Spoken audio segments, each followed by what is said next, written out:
మనం ఈ వీడియోలో వీటికో స్టార్టర్లో ఈ మరియు డి అనే ఆప్షన్స్ గురించి మాట్లాడతాం. ఈ అండ్ డి ఆప్షన్స్ ఎందుకు ఉన్నాయి, ఏ సినారియోలో మనం ఈ వాడతాం, ఏ సినారియోలో మనం డి వాడతాం అని కూడా డిస్కస్ చేద్దాం. ఇప్పుడు మనం ఇక్కడ కనెక్షన్స్ అటాచ్ చేసుకున్నాం కదా, ఈ కనెక్షన్స్లో ఈ 3 లైన్స్లో వోల్టేజ్ అనేది ఈక్వల్గా సమంగా రావాలి.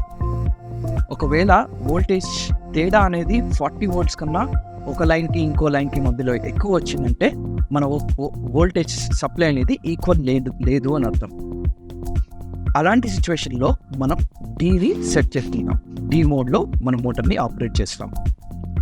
కానీ ఈ డి మోడ్ అనేది మనం ఓన్లీ ఎమర్జెన్సీ సెట్టింగ్ లాగా మనము వీటికోలో ఒక ఫీచర్ లాగా ఇచ్చాము.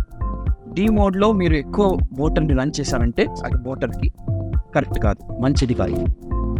అలానే మనము డి ఎప్పుడైతే సెట్ చేస్తామో అప్పుడు మన సెట్టింగ్ చేసుకునేటప్పుడు గ్రౌండ్ మరియు ఇంబ్యాలెన్స్ సెట్టింగ్ కూడా చేసుకోవాల్సి వస్తుందన్నమాట.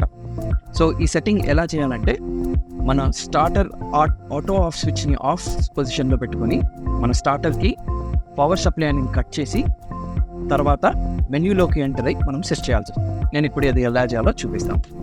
దీనికి ఫ్యూస్ని నేను తీసేస్తున్నాను. ఇప్పుడు నేను ఫ్యూజ్ మళ్ళీ పెట్టాను.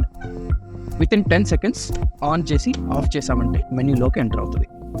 సో అలానే ఇంకోసారి ఆన్ చేసి ఆఫ్ చేసి అలా ఈ డీ కనిపించేంత వరకు మనం వెళ్ళాలి. ఇప్పుడు ప్రస్తుతానికి ఆల్రెడీ ఈలో ఉంది, నేను డీలోకి సెట్ చేస్తున్నాను.